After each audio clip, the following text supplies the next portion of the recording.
What if I told you that in 1943, in a small village in occupied Romania, there lived a woman who could literally stitch memories into cloth? Not metaphorically, not symbolically, but actually weave the experiences of the dead into fabric so real that anyone who wore her garments would live through moments that belonged to someone else entirely. This is the story of Marta Voiculescu, a seamstress whose needle could pierce the veil between life and death, and whose final creation would become one of the most disturbing artifacts ever documented by the Romanian secret police. But before we dive into this tale that will challenge everything you think you know about memory, death, and the thin line between them, let me ask you this. Have you ever put on a piece of clothing and suddenly felt different? As if the fabric itself carried whispers of its previous owner? Well, after today's story, you might never look at vintage clothing the same way again. The village of Comana sat like a forgotten prayer in the Carpathian foothills, where morning mist clung to the earth like the breath of the restless dead. It was here, in a house that leaned against time itself, that Marta Voiculescu practiced her impossible craft. Marta was 68 years old when the strange reports began reaching the ears of the local authorities. She was a woman carved from sorrow and secrets, her fingers permanently stained with dyes that seemed to shift colors in different light. The villagers whispered that she had learned her craft from her grandmother, who had learned it from hers, stretching back through generations of women who understood that fabric could hold more than just the human form. But Marta's gift was different, darker, more complete.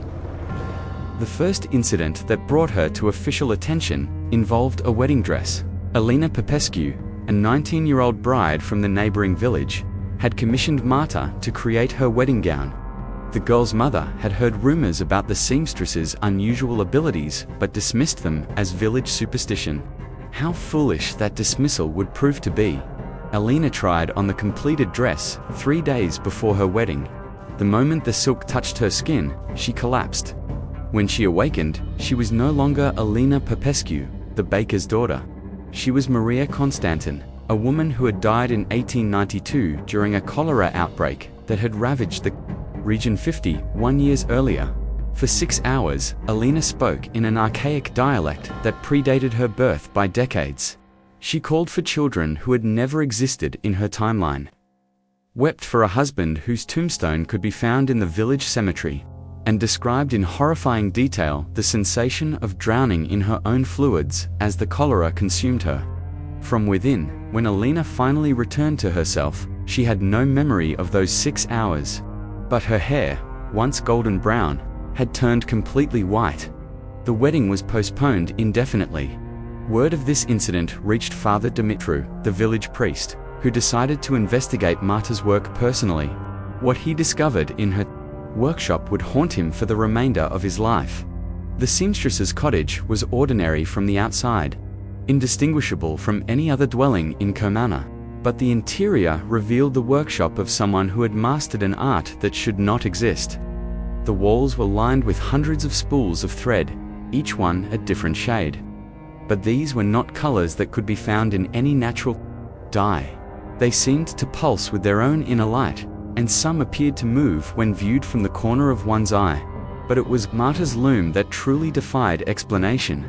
The massive wooden frame had been constructed from wood taken from the village cemetery, specifically from coffins that had been replaced due to flooding. The metal components had been forged from iron collected from the graves of suicides, according to the old traditions that claimed such metal held the essence of unfinished lives.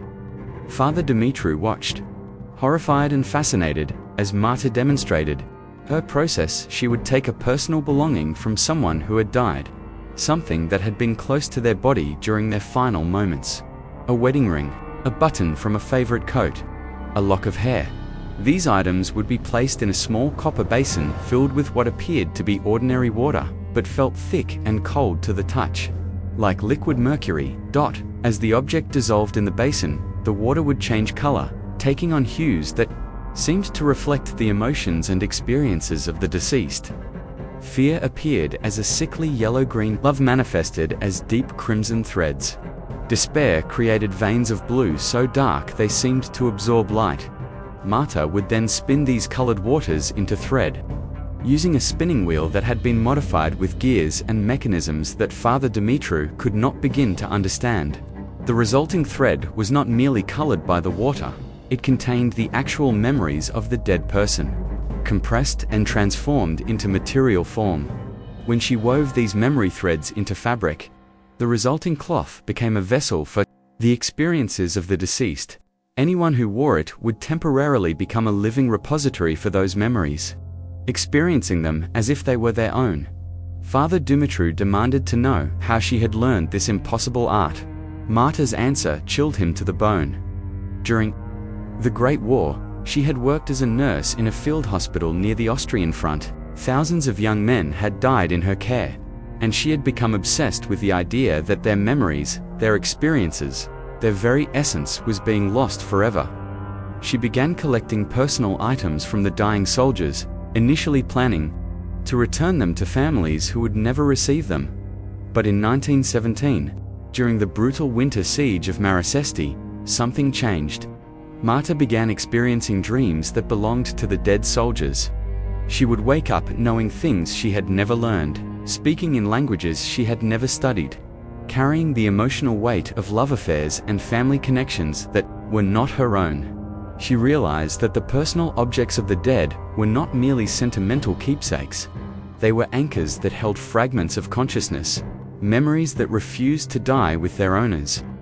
Through years of experimentation, guided by techniques passed down through generations of women in her family who had worked with death in various forms, she learned to extract these memory fragments and preserve them in physical form.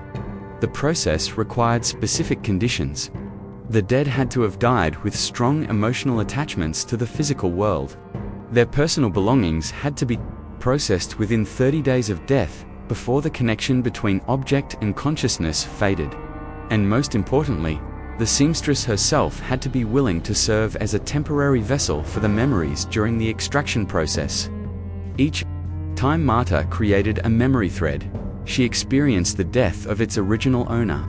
She had died thousands of deaths, felt the pain of countless wounds, experienced the grief of every family separation, carried the weight of every unfulfilled dream. It had driven her to the edge of madness, but she continued because she believed. She was preserving something precious that would otherwise be lost forever. Father Dumitru reported his findings to the regional bishop, who in turn contacted the authorities. But by the time officials arrived to investigate, Marta had vanished, leaving behind only her equipment and a single completed garment that would become the center of one of the most disturbing investigations in Romanian history. The garment was a man's overcoat, deep black wool with silver buttons. Attached to it was a note written in Marta's spidery handwriting.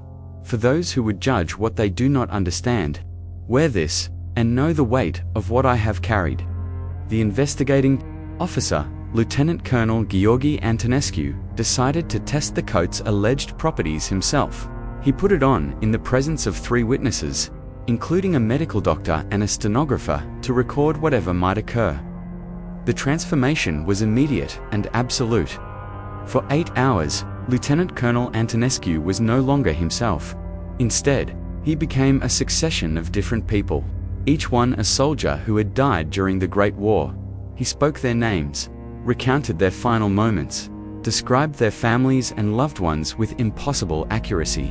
Most disturbing of all, he experienced their deaths in real time, screaming as he felt bullets tear through his body, choking as poison gas filled his lungs, weeping as he bled out in muddy trenches thousands of miles from home. The record of those 8 hours fills 93 pages of transcription.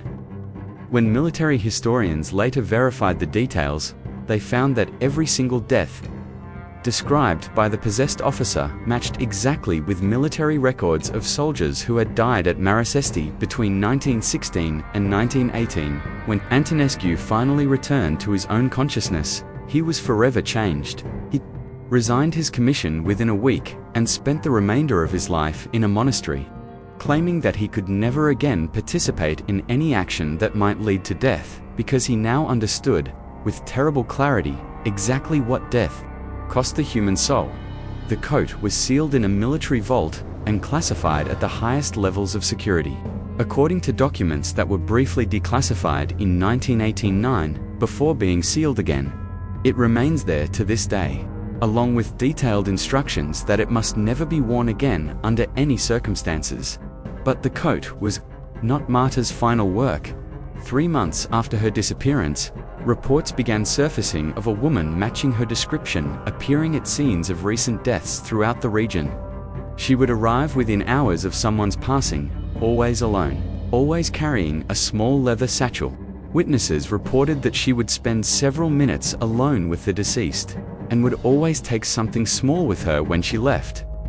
These sightings continued for 6 months before Marta was finally tracked to an abandoned monastery in the Fogoras Mountains. What the authorities found there defied all rational explanation and would result in the site being permanently sealed and declared a restricted military zone. Marta had spent those 6 months creating what she called her memorial tapestry, a massive textile work that measured nearly 20 feet by 30 feet.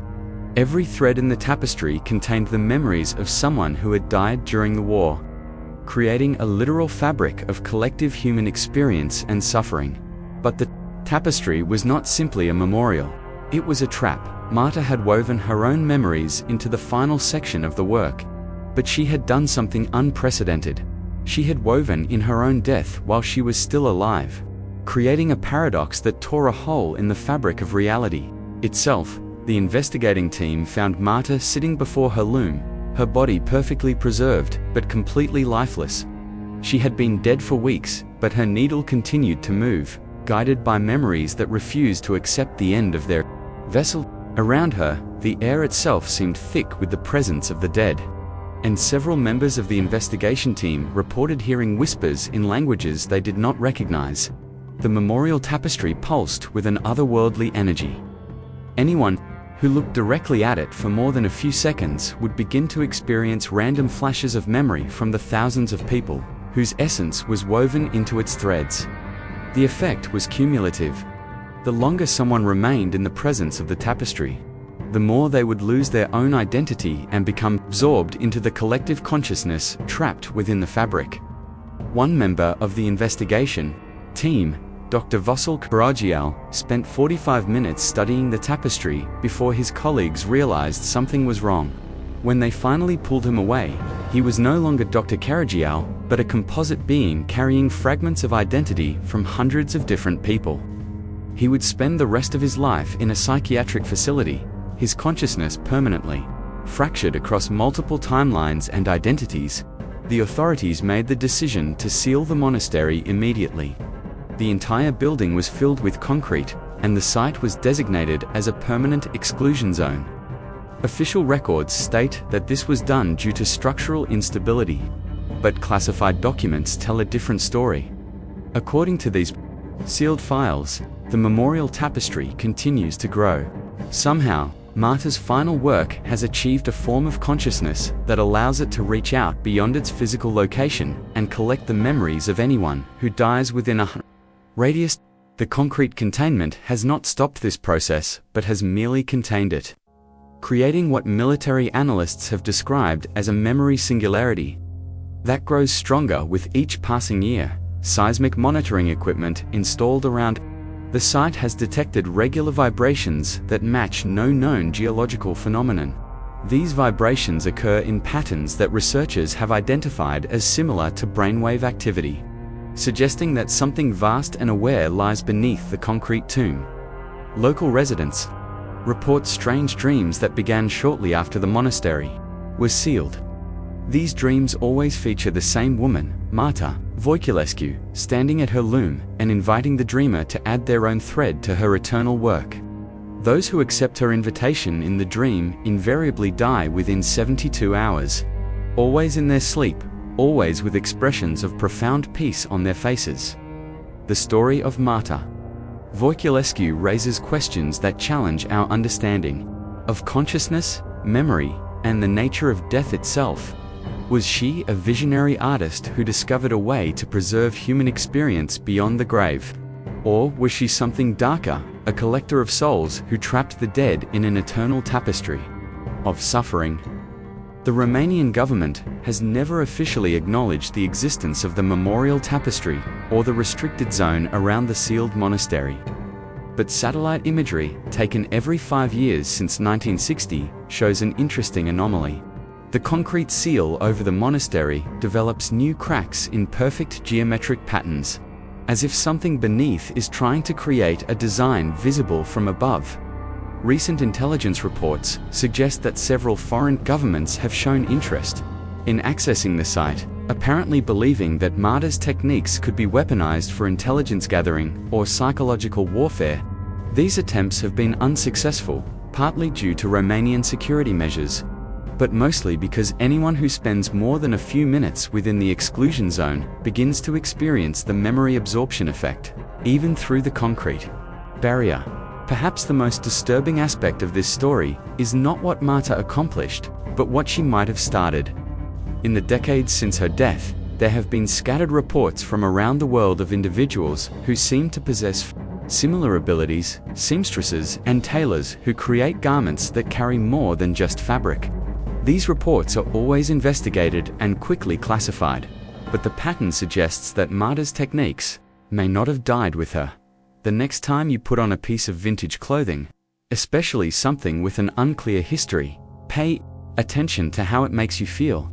Do you suddenly know things you didn't know before?